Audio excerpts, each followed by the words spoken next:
Now that the weather's taken up, we're back with David Armstrong, back in his field, ready to start our planting and cultivations for the Net Zero project. We've got fertiliser trials, cultivation trials, diesel usage trials, as well as our variety trials. The cultivation trial, we've got a high intensity, medium intensity and low intensity trial where we'll be monitoring the diesel usage throughout the whole season. What we're hoping to do with the cultivation trial is really assess whether we're doing enough cultivations to deliver a quality crop. So have we gone too far with our minimum cultivation that will mean it won't grow a quality crop or a yielding crop? The minimum cultivation trial, we're on quite a sandy soil type here, but we've basically just gone straight into a stubble after a cover crop with a bed former, and bed formed it up and then gone in with our de-stoner.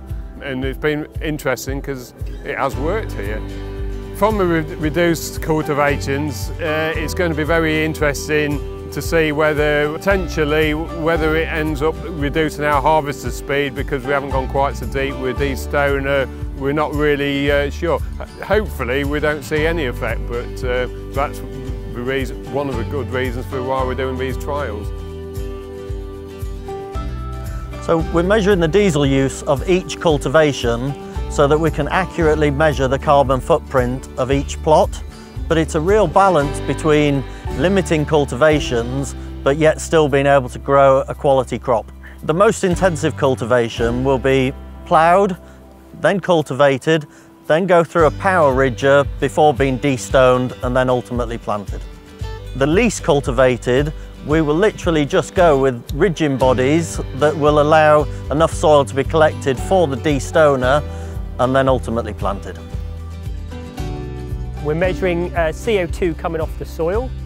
We're doing that because the cultivations we're doing today are going to aerate the soil, and if we aerate the soil we add more oxygen.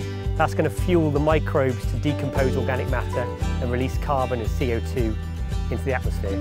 So it's looking like that. It's looking like the more intensive we're moving the soil, the more oxygen's getting in and more CO2 is being released.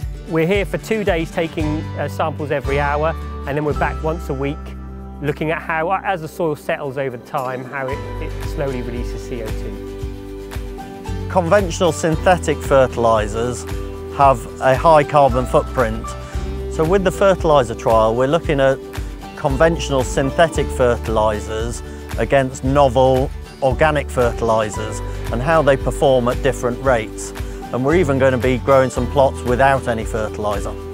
So as well as the work that we're doing with the fertiliser, the diesel, the cultivations, we've also got variety trials on the go, which is looking at lots of different varieties under a low nitrogen situation.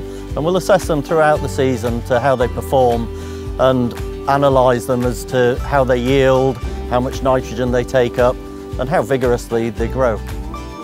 Over the next couple of weeks these potatoes will start to grow and they'll emerge, and we'll carry on monitoring them throughout the season and ultimately follow them right the way through to the harvest process to see how they've performed.